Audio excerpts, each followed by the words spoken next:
The lights were clinical, bright, and unforgiving, the kind that revealed everything, even when the subject tried to hide it behind a smile.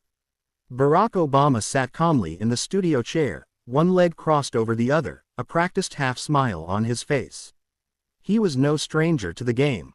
After 8 years in the White House, hundreds of press briefings, countless interviews, and more crises than he cared to recount, he'd learned to keep his cool no matter how hot the seat got.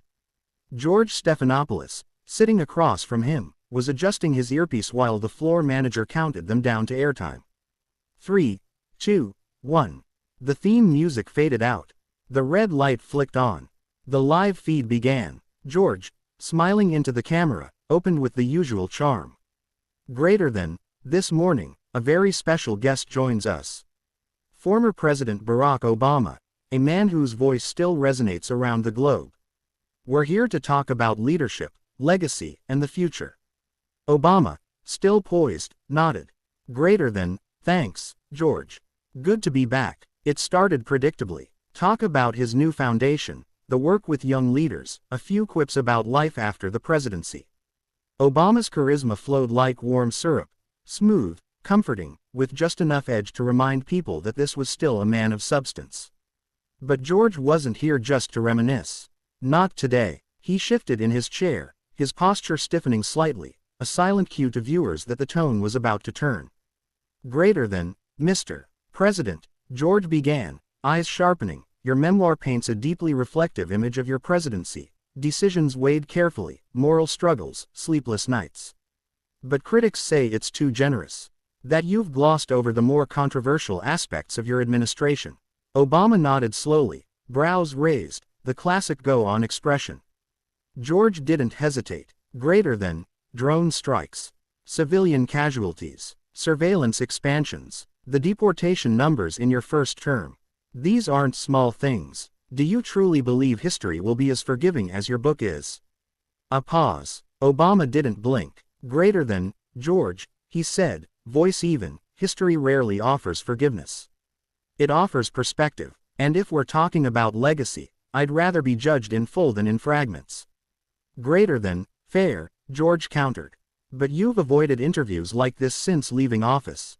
Some say you've been selective, vocal about certain causes, silent about others. Gaza, Yemen, police violence. Are you choosing comfort over responsibility?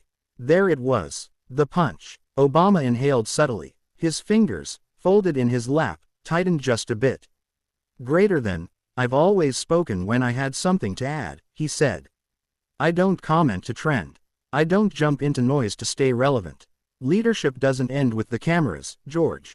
Sometimes it begins when the cameras are off. George leaned in. Greater than, but isn't silence a privilege? You once said, the arc of the moral universe bends toward justice. Doesn't that arc need a voice? Your voice. The former president's jaw clenched briefly. He leaned forward too, mirroring the energy. Greater than, you're right, he said. It does need a voice. But what it doesn't need is a soundbite. Or a headline. It doesn't need me reacting on Twitter. It needs systems rebuilt, policies changed. It needs people in the arena, not just people with opinions. The studio air was thick now. No more chuckles, no more nostalgia. George pressed on, sensing both opportunity and danger. Greater than, then let's talk about being in the arena, he said. Your critics say you've built an image, polished, controlled, inspirational, but distant. Detached. That in the moments that demanded fire, you offered calm. In moments that needed protest, you offered policy. What do you say to the activists who feel abandoned by the hope you promised? Obama's eyes narrowed. His voice dropped, slow and deliberate. Greater than, hope doesn't mean setting the world on fire, George. It means building something in the ashes. Protest without policy is just rage. Rage is necessary, but it's not strategy. I was elected to lead, not to scream.